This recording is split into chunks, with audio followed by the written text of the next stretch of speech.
if I'm to remember right, I'm the very first MC to work at Catwalk. Hey. Yes. Gwe MC asobola okukola. Yes. Do you know why? Catwalk yali tukozesa ba MC. Mukusooka. Yes. Nga tebanagigaze kubeera Catwalk kati gye bamanyika Catwalk kalinga ka chat naawe nga kalinga nga kayumba naye just nga kalina vibe ya Saturday because the only person who could use the mic was DJ Cream. Because Cream could be doing the DJing and MCing. Ne Cream yali msajja mukambwe nga tasobola kuwa microphone n'obaani. Yes. Kati Taufiki azze msajja yange bamuwadde yagamba boss wa Catwalk, I'm coming with my full team. Full team, what do you mean? I have my MC and my DJs. Bachigamba Cream nagamba the DJs it's okay. MC no. Victor no. Boss wa Catwalk wameta Victor. That's not right. Catwalk we don't need MCs. Me I'm enough. Sajja ngaza ngambe boy mvude meeting na ebizibu. Sajja badedi bagamba tebagala ba MC. Naye nze nfa naawe.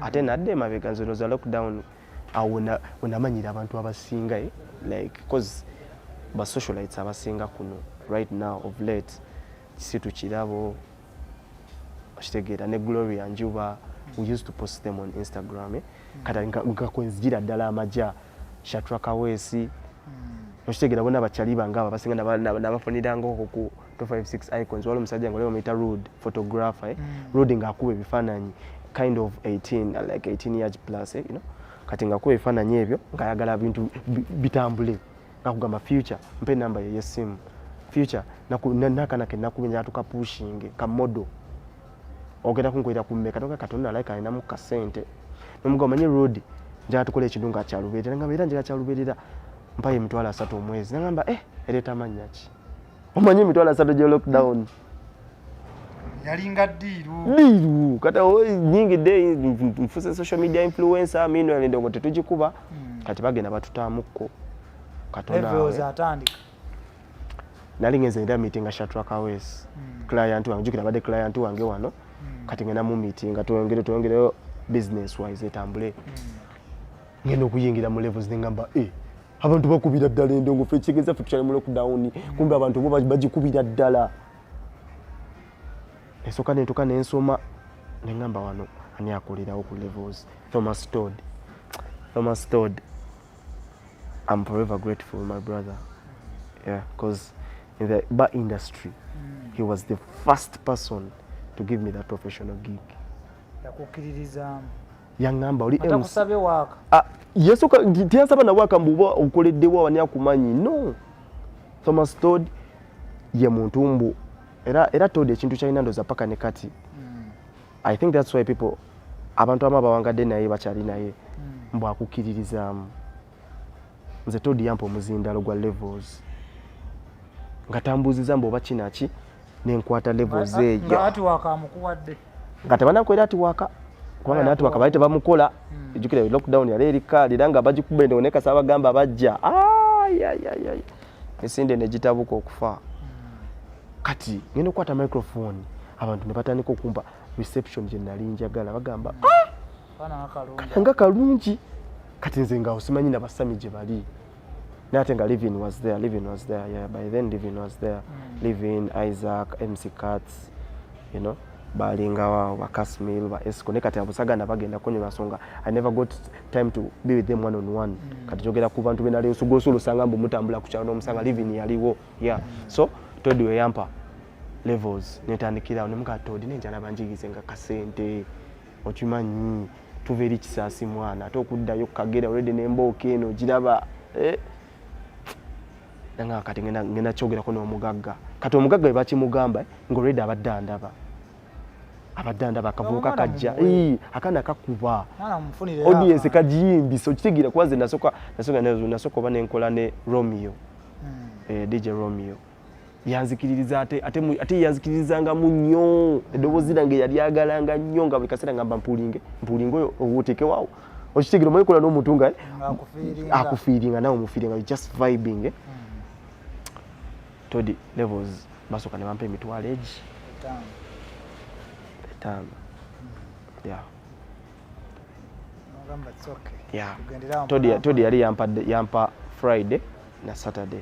So I was doing Friday and Saturday. Friday I was doing DJ Legs, Ivan the DJ. Yeah. On Saturday ngakola ne LL ne Romeo. Yeah. No pushinga. Ate kati awo future baba bali bantadde kati awo. Kati lockdown ndoza bagenda ogi izinga muko mbu abantu bagenda ne bachakala biki. Omuntu gwenda soko okwagaliza kati ntane kukulaga. Nawo tandise okubaka abajja. Bempa. Yali MC Cute. Cute umanyi? Mumanyi? Yes, MC Cute. Yes, MC Cute. Cute ojikira ebiseera bya ndabye ebinyuma naye abakabasajja banyuma. Kati akakayima ke kaliko. Kati Cute. Sijja wangoyo wanaye. Cute bakuba akayimba ako. Yaveringa adduka mu audience awo nangamba mwana. Pampite MC Cute. So kompemu awe nyini. Jukira nze boy right from day one I had this one thing. Mana nze abantu tebanjagaliza. Nate nze njagala kuagaliza. You get? Njagala nage I share the platform. Najimuwerawo. Tetwagenda nejimuwerawo Cute kwata. Pula najipulinga onaga. Nasoka najiba kubisa just freestyle nga temulichi. Ngamba. Ainam. Nzo kuba musinze eddoboozi ne ati naye ayinamu. Owo mutadde walinga omutadde mu kiti kyakuba. Kati awonga era bambi yaninda. Nga bazokola nga abana bampita MC Cute. Nkolera kaawo mbadde nkola ne yankaawo ku awo gundi awo entinda. Mpoze entinda walingawo bbala ki eryali awo lyali kubanga awo nga ku bitaala awo rooftop. Mama. Kabala kali kakambwako. Nenga Cute yangamba mbadde nkolera actually nze like to summarize it all. Samusaba nnyo details. Omanyi waliwo omuntu munaye akuwa ekintu naye nga ate alinga naye akweguya alinga kuwa interview. Bakuyitani okoleddewa obeerawa wakakimala mu bbanga ki. Nangamba okola ennaku mmeka wano. Ne mugamba wano Thomas Todi ampa Friday ne Saturday but every day that I work you come. Kati kulagamba ate Todi ye yanjagala nnyo n'ennaku endala yampita. Cause yaina levels yaina olwokusatu lwa kabi. Ngamba ne ku olwokusatu jangu okole nze nja kwewera sente future nze njagala kati awo entandikira okufuna audience yebbala abantu bayanko okukutegeera. Yes. Kati tuva mu lockdown bala ziddamu bupya. Thank you. Bala ziddamu zisumulula.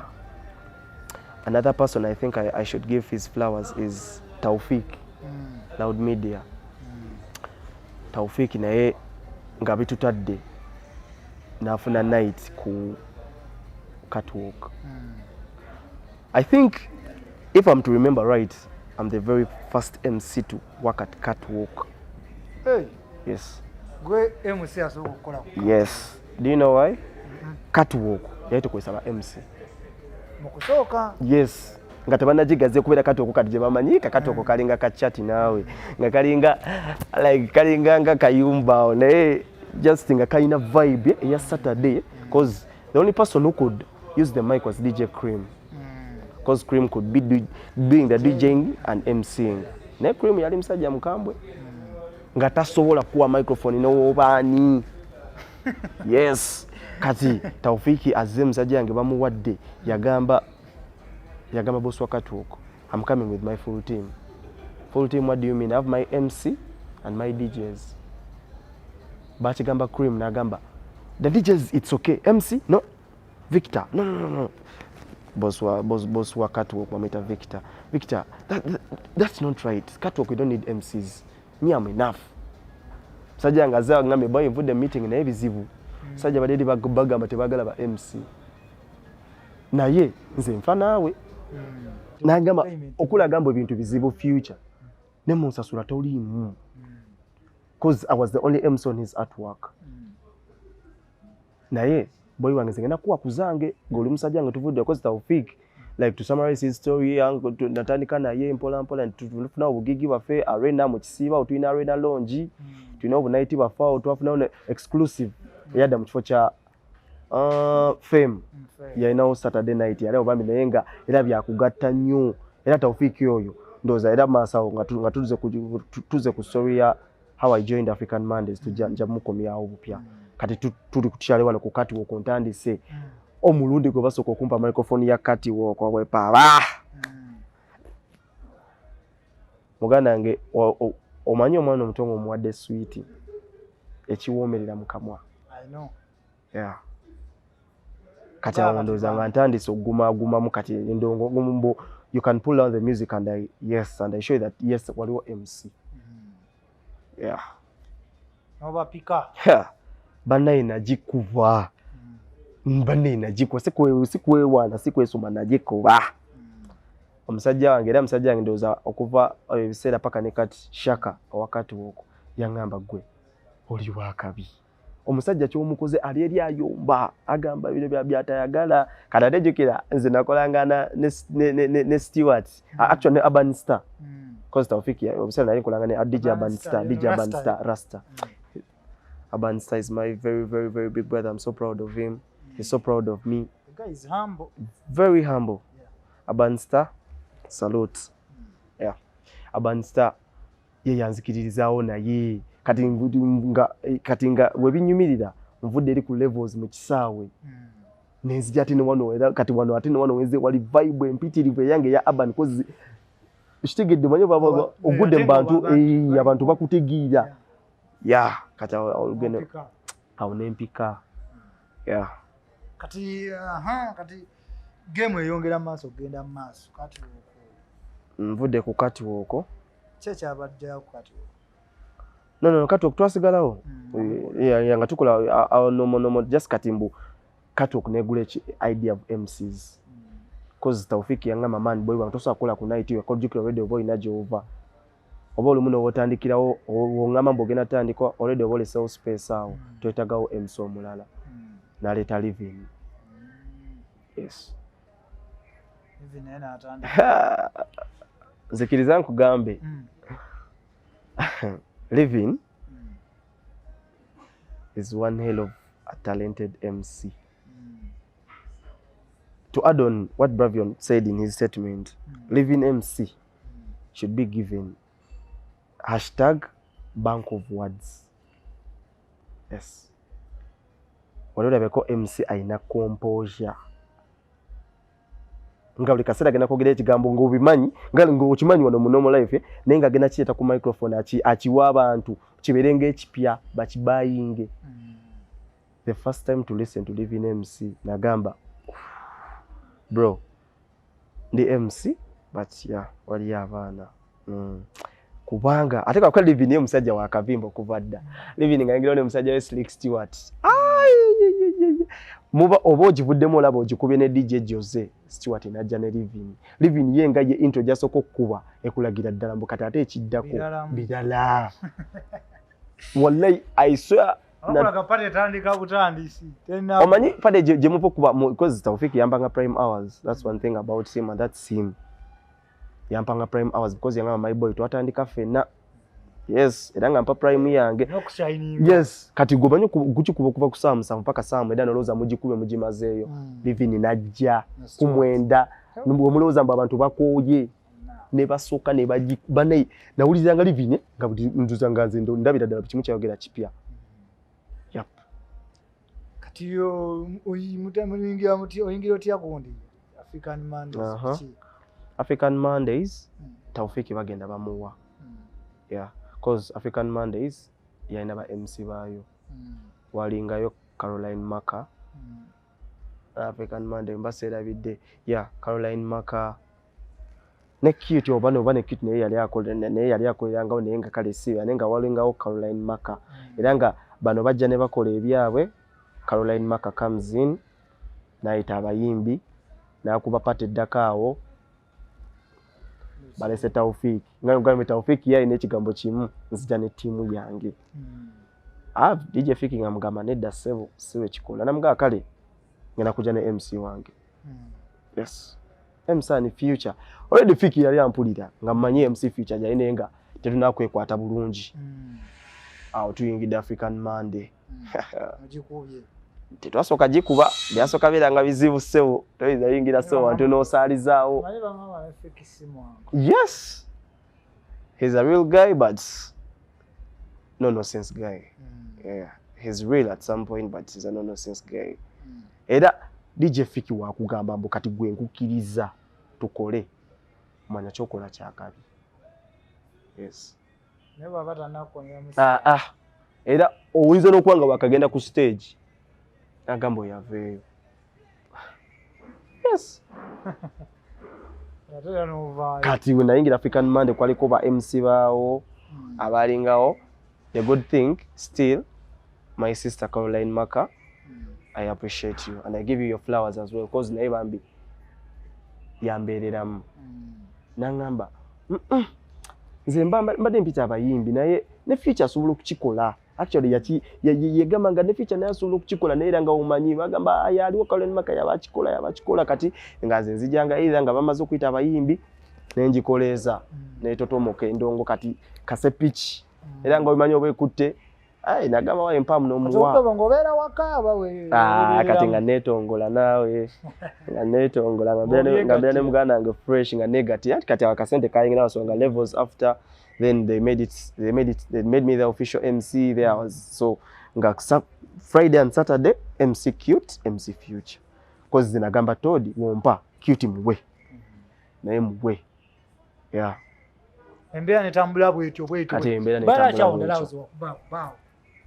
I think I did nakuba exclusive naitako ne ku wave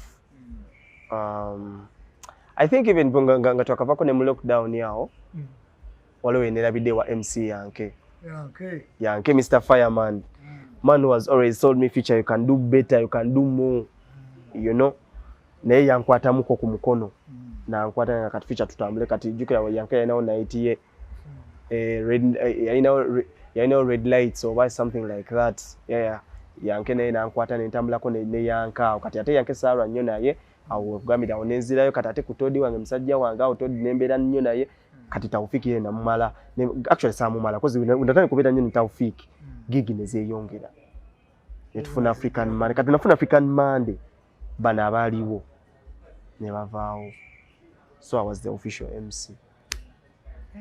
Tugabya atambula bulungi anti kati awo kyengambo kati mu life ebala ani mubamu game obojingidde mubamu be musibanja abajjawo nkolagana nabo ba DJ. One thing about me eranga wenkugambye actually one thing I believe in and one thing that has put me to where I am ndoza nkigambidde ba MC abasinga era abakikoze kibafuniddemu okimanyi ensi eyagala nnyo omuntu nga weefudde ffala era obojja kuwangula. Yes buli weweefula mbu kize ekintu sikimanyi but you know at the back of your head you know stuff abantu bakwagala nnyo buli wobeera humble abantu bakwagala nnyo because one thing about me as Future MC buli omu mutwalire mu kiti kye okitegere buli muntu wazze oba musinga oba simusinga because in my head I had it when I was starting muba MC bonna abaliwo teba actually bennasangawo tebanterangawo mu kisoogo they never gave me that chance it was all me Katonda ne ba host abo benkugamba abanzikiririzaamu I swear mpozi nga omuntu gyalimbu nga mwerabidde but okubanga nze ebbanga lyemmaze nga ndi MC oba we natandikira teri MC yali asembu gwe nali nsanze ku night mbu ng'ekutte weevuwa nangamba Future kwata omuzindalo kuba tekibeerangawo kyova olaba me as Future when I came okutandikira ku Cute gwe nkuwadde nagamba I'm going to be so different from all those guys lwansonga byonna bye nayitamu nange okubanga ndi wendi saagala muntu yenna alina kubiyitamu. Kati enkolagana nayo ne Cute ekyaliwo MC Cute we musanga mubongako but we not tight as we used to be. Yeah. Why? There are some reasons that happened. There are some things that happened between me and him and I feel like okay. Okay, let's kale kanchiyite ebbali nkiteeke wano bwenti layman is understanding oba layman is language. You see everyone has weaknesses. Hashim ina weakness zo. Yeah. Because no one is ever perfect. But So, every time you do something, okola ekintu kyekimu over and over again, since obi, it's a choice and that's your character. And it becomes a behavior. Yes, anti kati nkugambe kati go already kati eba tekyali nsobi. Because omuntu omwagamba mu bukulu abantu abamu wokula n'otuuka ewantu abamu batukesera bagamba tetukyaziita nsobi tuziita choices. Yeah. Abantu abamu bagamba that's how some people frame it of late. Yeah. So cute yatuuka ekiseera ndabira dange ekintu kyembadde nze mugamba over and over, because trust me, of the years I've been an MC, Cute is one person who has been with me mu bubi mu bulungi, kubanze ne Cute atuuka ekiseera nga tubeera wamu. Yeah. Nga kyendiddeko Cute kyalya nga bwe nfunamu akasente kange nga kawera Cute yanjulira nga nze, because one thing about me, I love fashion, njagala nnyo engatto ez'akabi. Nga bwe nfuna engatto ey'akabi ngenda mugamba Cute okimanyi duli obampa ssente nkiwa bijjukira levels enkyawe ensasula, because twali tukolanga Friday bansasula, Saturday ngamba basasuleye, because in all payments oba biki Todd was saying Future geno nenayo sente zammwe, nenze natuka ekiseera ne ngamba Todd nze njagala nnyo ebintu byange bibeere nga biri mu straight line, sagala Cute agambe either bampa sente nyingi, it wasn't in him, era sagala muwayiriza mbu kyamulimu, but natuka nga ekiseera nga njagala naye abeere neeyo gundi ye. Naye waali mbu omala okukola n'ogenda n'osayininga akasenteko wadde katono but kako ng'okejjidde si Future kakugirayo. Kitegeera. Kati so far enkolagana yo ne ba MCs abalede etya industry? I don't have enemies. I know of. But still, not everyone loves what I do. Kibanga omuntu okugamba, it's easy to become number one, but it's never easy to still like to be there on top forever, you know? So, it's easy to be number one, but it's so hard to stay number one. Yeah. Kati, kye nze okuva nafuuka MC Future Katonda we yannyamba n'asasira kale nampa ku shine gye nnina. I've told all MCs Bravion can justify, Shaki Quincy, John Nation, Crediboy, MC Urban. One thing about me, I don't want to be number one.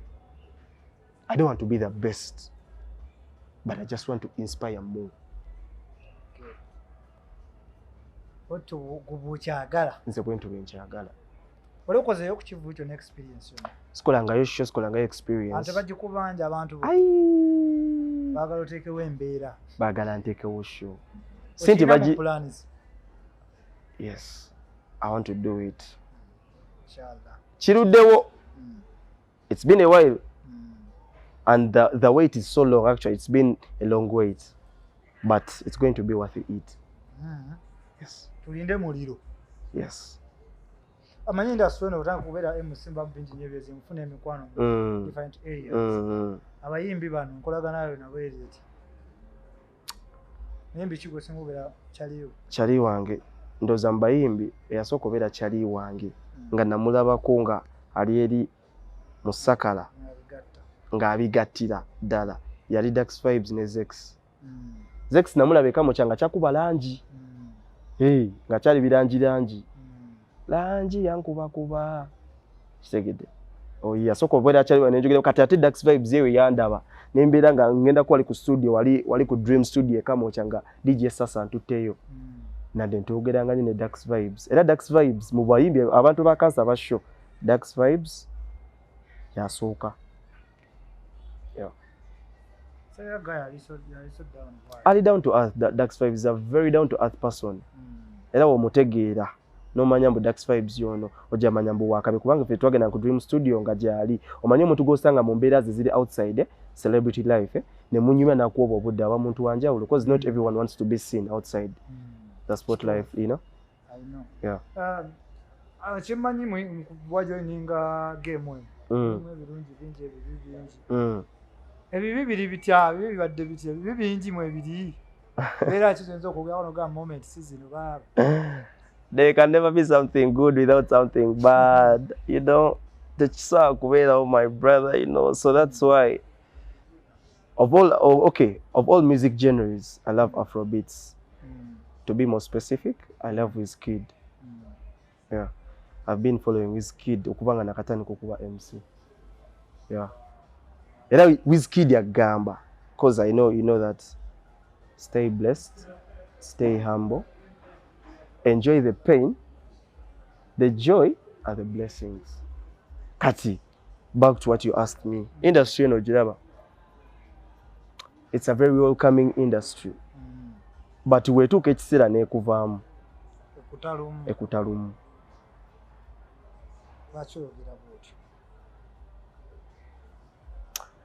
I'm not saying I'm happy of where MC Sammy is right now. I'm not happy because serana inchi mugamba.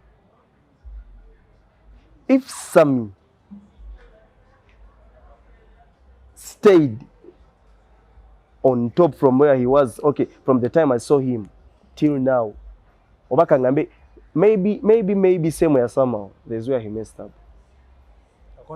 But because I'm going to, okay, katuchize mulimi lwaffe Hashim olwaffe olwakubambu fame yajja nemutuukako, maybe name outgrowing. Okitegedde kye mugamba? That's why. That's it, bro. Era kikuyigiza n'ebiragalalagala.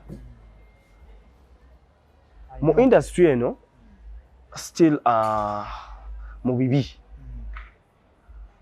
kolera abantu abatasiima kiruma. Ante basiima. Abantu tebasiima, abalya mmere tebasiima. Deliveryinga n'ofiirawo. I swear you will deliver, but the time you will come to do something bad, kwata eremu neerabire emu yokka bweti. Ate mu bulamu buno kinyuma nnyo okubeera ewantu ng'oli appreciated, ng'oli valued, appreciated and respected. Ekyo ekyo kiwangaza omukwano ne kiwangaza n'enkolagana mu bantu. Hashim Wembanga, era Hashim Wembanga nonkusanze ompadde interview, still nemba nkusanze when you MC ngoba when I'm MC nenkwa respect. Hashim ogenda sigalo nga boya kakaye kaddala segera kyangamba wayi future oyo muleke oyo muleke. Another thing, okubeererawo omuntu ng'ali wansi n'atuuka ekiseera n'ayimuka ne yeetengerera n'akusamba nakufuukira ensizi bibaawo ebyo. Nyamusajja atera okunyumiza sitoola ne banna industry ate biri nnyo mu industry yaffe eno. Thank you. Ate n'embulamu bulala bibaamu naye muno omwaffe kiba kisusse. You see right now, nga culture. Right now ogenda wa MC Cuts ng'olina omuyimbi n'omugamba MC Cuts naye omuyimbi wange mupya muto njagala ayimbe. First and foremost, Cuts agenda kugamba Future oli mukwano gwange nkwagala nnyo n'abayimbi bantama. Yakimanyi ekitegedde akiroozezza kati nkugamba mbu kati nange in the long run njagalizza abantu on my boy's life. Teri MC gwe nali underlooking in this game, be it the old, be it the young, be it abansanzeewo, bensanzeewo, blah blah whatsoever. There's no MC I've underlooked or undermined. Buli omu muwadde ekitiibwa kye. But kinnuma nnyo nti gwe basanze somewhere, maybe nemba gye ndi nemba siriiyo, omuntu agenda funa kyayogerawo ekirala, either omuntu agenda gamba manyi mu bulamu buno ensaalwa mbi. Mbu Hashim wenkulaba awo Loki ne Fulambo oli kyaliiwo naye wenzire lebbaire nga neggumana lwaki akakaye mwana kali awo lwaki njagala we kali to an extent of someone okuyitira eri agamba nimwe Future mwagala abakolere. Future ali busy, Future wa bay, Future basaba sente bwe sizinje mu mpi zino ate nga boyiwo sajja emirimu jjo ate nga oleko ino obulumi bwo. Musajja agamba Future wa bay mwagala abakolere ne Future wa bay mu temusobola naye ate nga mbadde naye ne tugenda Hashim ne tuteesa ndugamba kale katika example kanji wegwe Hashim cause gwaliwo era naye mbawa kujua so ojuwera ku Bravio nasonga right he's my boy yeah Hashim mbu tuteeseza tutudde tugamba manyi future guno omwaka tetukwata baala tetusasula sente zikawansi wa mitwalo 2 ne tukistampinga why would you go back ate n'okolera sente mu mitwalo 10 why tetugenda kula afadhali w'okikola nga tetwakyogedeko tekinnuma kozimanya ne twakyogeddeko we prepped about it you understand twakyogeddeko bro ne tuteesa lwaki gwe ate oba ogenda lowaringa value ate ng'oli wakabi kitegeera kyoyogerako yeah kiba kitegeeza kumwe babiri kuliko alina omutima gutayagaliza ogutayagala nkulaakulana ye awulira ng'ayagala kyawo kyakaseera buseera yeah kitegeera so zizibu ku moments gwe zoolaba mu butuufu mu industry muno twogere ku birungi so jangu joining industry. I'm going to appreciate the fact that ever since I became MC Future, many people have welcomed me. And there are many people that can recognize. And there are many people I have inspired. Yes. Ne waba kusanze busanze dino okimanyi bwashi musobera wakabi ku microphone nenga abantu tebakwagala yes nga audience yakuzira yes kisobokera ddala baba kati wobanga Hashim we siri omwana agenda kujja kugambe blood ba MC bakabi ne MC Future waddala awulire esala omuntu kale yabakyogedde nga nyumya emboozi naye basala wa Katonda kati gwe manya either esala Katonda agenda gikwata either wabadde bakwetagira nga bagenda oba wabadde okulya nga bakuwa sente bweziti bagenda zongerako nenga guvudde nga blessing in these guys ne MC Petri oyo mwana bro love respect and gratitude yeah Petri yantwale wa Simba yes African Simba has changed literally my whole life as an MC because anyambe nimenya ku stage ezakabi emirimu n'agireeta ate giriko sente ntuufu etalino yakugamba bannaye kamalega okitegeera walabaleko so if I'm to appreciate and be grateful tutandikire ku Thomas Todd era Todd video ndoze munagita mu muntagingire yeah Thomas Todd waliwo Jeff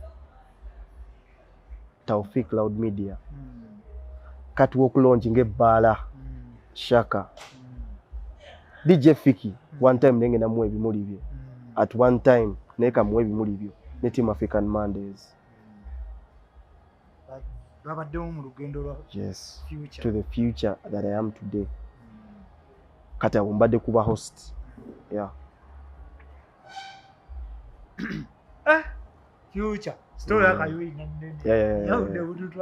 I know tugezako wonzika bigambo kyo biwandiweereza oba bubaka kiwenza obuweereza omwana ali eyo ayagala okubeera future kimwe mutasabeera ggocho but atisa ng'omwegombesa obanga ayagala okufuuka MC in other words first and foremost I don't want to lie to every MC or to everyone inspiring to be an MC this MCing life is fake life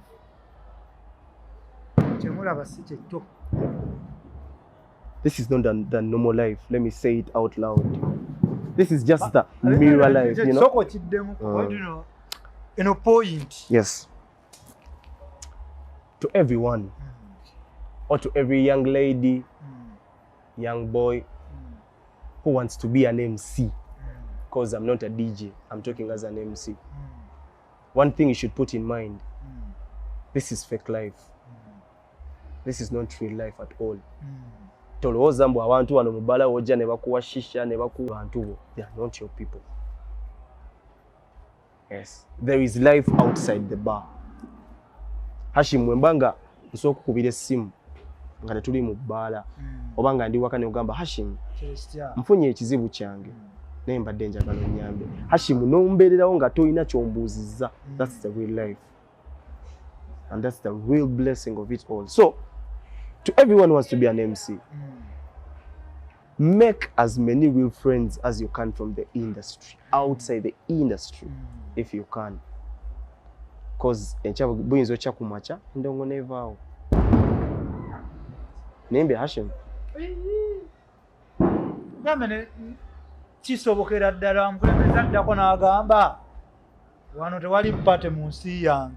Thank you. Nayo kimanyi mbugu oba wasigala ng'okoze emikwano because my friends I've made outside Aquafina, Alex Mohanji, Aquafina Davidson, Jonathan, Hashim. Mbukati awo osobola okumanya mbukati bano bo bangi. People who are going to call and be like Future. Oba guno omwaka tubawe. Okiraba otya. You understand? Then Risky Music. Gael Will, Willa Star, DJ Atta, DJ Raj Pro. Kati ze nkwira kuba boy bange basobola okunkubira essimu outside. MC Top Boy. Yeah, Mike Presido. Morgan. MC Josh. Livin. Kitegeera kyenkugamba. Bravion. Sajjabu. MC Shaki. Kitegeera. Petri. Sibogerako mbu I've made my list. No. I'm talking about people I can call outside the bar ne mugamba man chiganyi na mbeererawo. Yeah. Outside the bar life. Yeah. So kati abali bakole emikwano outside. Just come to the game for the love of it. Because when you do something you love and like, money is going to be involved because you'll be doing it with passion. Newe okola ekintu mbungezeyo mbu Future ngambye ebbala limu emitwalo 3. I'm coming for the bag. Tebajaze kuwa. Kijagana nga bukyali kubanga ojagende wantu bagambe tukuwa 2. But do you think an empire was built in a day? Or a legacy is made in a day? Era nawe Hashim ogenza okumanya mbu Future gyali tondabidde mu lunaku lumu. Thank you my brother. Nawe Hashim okumanya mbu brown skin events sibamanyidde mbu kugundiemu. It's been a consistency. Nenda ba interview, you know. But shout out to all the MCs out there. Hey, by the way. Can you contribute on behalf of our viewers? Yeah. Future MC. Are in relationship?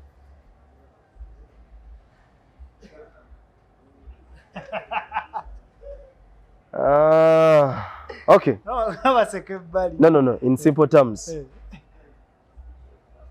I have a son. You know, man. And I respect my baby mama. Yeah.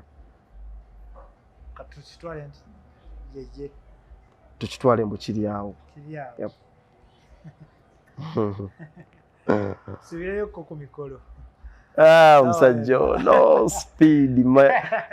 Tukyali ku bintu byaffe bya MC kye tuba tutambulirako mbu I have to give you the future is now. Okay.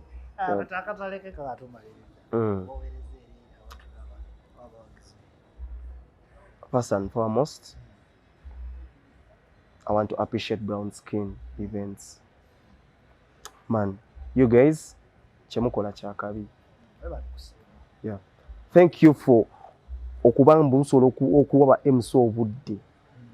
Ba MC, ba DJ, ba agamba mbukyano tuyanga twagikolera mba MC ne ba DJ. No, do you know why? Fena tunafuna abantu. Gwe njagala ombulire ng'ogyeko mbu mwe.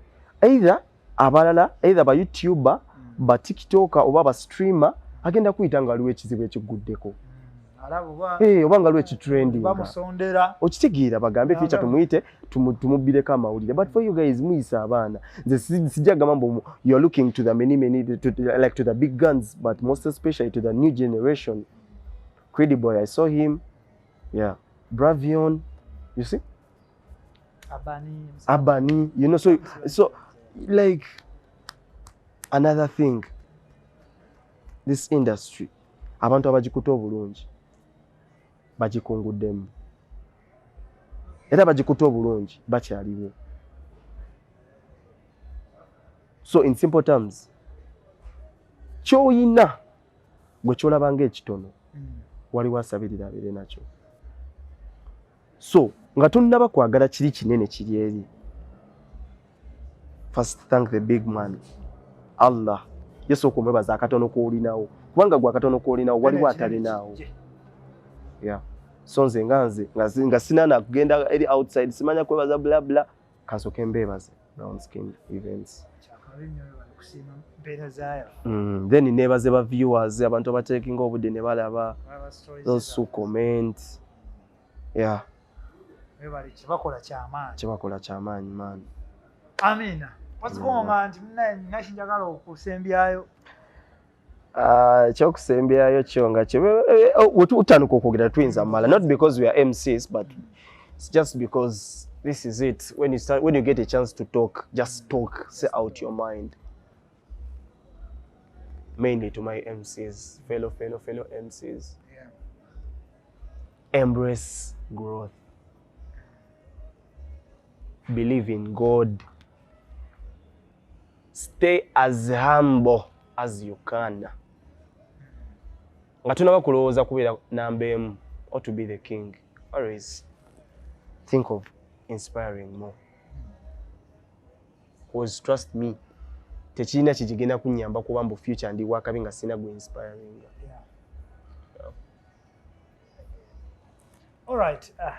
Tuba tusukka waawo tubadde ne future. Life of future. Yes sir. Tuwandika saa kalungi bino nyo byakonyeeko era nyo byakonyeeko naye interview mugijjeemu ekyokuyiga ba MCs oba bantu bonna mu industry temutunula muntu oba njakumanya future yaani future yayita mbi kiwabula tufunemu ki kyakuleka ba tubanoonyaako bangi nnyo abanga bafuuka bye bali tumufuna mukisa kuba funa at least olaba story picking amu kyopicking. You understand. Tuba abali Brown Skin Events YouTube channel Zibadashi MC future obadde naye atuwa kubeera etambula. So tubagala nnyo musubscribe musharinge mukomentinge togana kuwa feedback twala kumanya nawe tukuduuza tuengaginge naawe. Tuba batusukka waawo tubagala nnyo. God bless. Amen.